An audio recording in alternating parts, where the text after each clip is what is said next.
Hello everyone!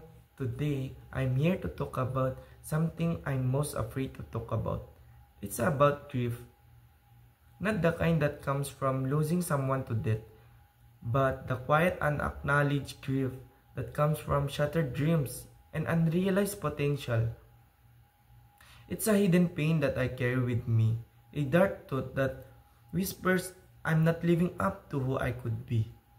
It started when I had to give up my dream of playing basketball due to a shoulder injury. The physical pain was bad, but the emotional pain was worse. It felt as if a part of me had died. I tried to cope by focusing on my studies, but the grief lingered, a constant reminder of what I'd lost. The hardest part is that it feels invalid.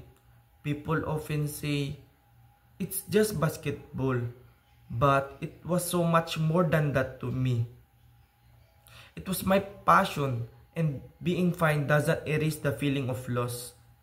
I think talking about this kind of grief could help others. We're taught to grieve deaths, but not the deaths of our dreams, or ourselves, or version of ourselves.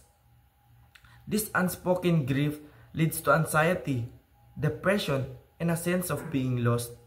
By sharing my experience, I hope to validate this kind of grief and inspire others to face and process their own feelings of loss, no matter how insignificant they might seem to others.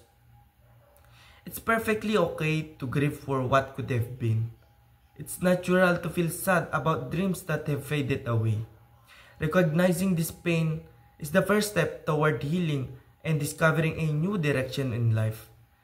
Perhaps, by talking about it can help someone else find the courage to grieve and begin again.